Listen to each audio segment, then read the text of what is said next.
Koleya, as you're a company in the traditional energy sector, you must have found challenges and opportunities.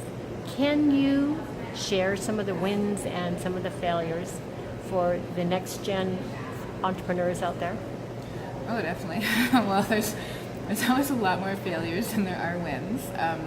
Wins are always really exciting to talk about, but actually I started the company with my dad when I was a single mom and had a new baby and trying to figure out how we're gonna, take care of ourselves. What are we gonna do?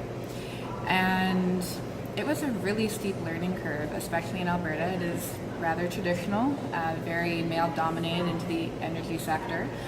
Luckily, at the time, I did have my father there with me, so he was able to communicate on a level that I wasn't quite able to, especially being young. When you're young and in your 20s, I'd walk into the boardroom and I'd think I was there to give the coffee. So that was a little difficult. Things that I would say that were difficult, right around that time where that 2008 recession hit was close to where we were originally starting to talk to some energy companies. We had a really good opportunity for fuel savings in natural gas, and then the cost of natural gas went to nothing. So our huge value proposition was pretty dramatically reduced, and we were also a clean tech company, and very few people actually wanted to hear that term at the time. They just thought clean energy was just going to be more expensive with not a lot of upsides. So the uphill battles were quite steep.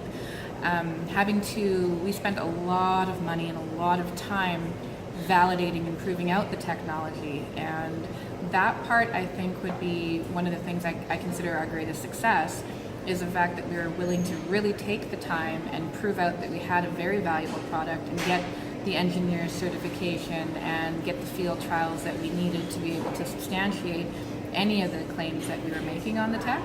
And when we were finally able to commercialize it for the first time with an oil and gas company, there was Pablo Dom that was popped, I gotta tell you. It was a long road, and we were just so excited that other people were starting to finally see the value in what we thought we had.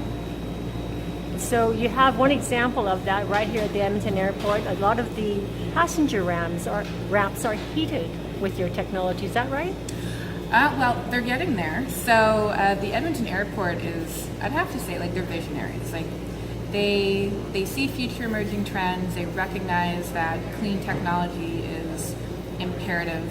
And when they saw our tech, they're like, there are definitely places where we can see a value add being offered in the aerospace sector as opposed to oil and gas, because we were very heavily oil and gas focused at the time.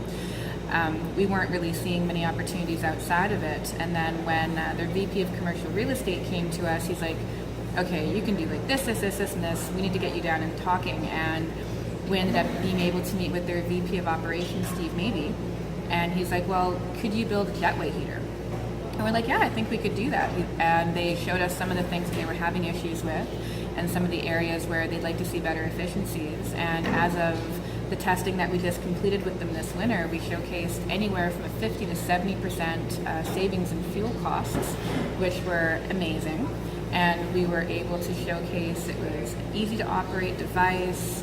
It came in and hit quite a few of their metrics, so we're really proud of that application. So Koleya, what's next for Absolute Combustion, and what's your MoonShot, or shall I say MarsShot? Well, that one would be actually going to Mars. We've had some aviation engineers come in and look at the technology, and their professional opinion is that we've, in a way, redesigned the RAM engine. And if that is true, with many, many millions more dollars and a lot more research, we could actually be designing the technology that could potentially propel us into space. Well, we'll see you there in space in the future. Thanks, Koleya. Thank you.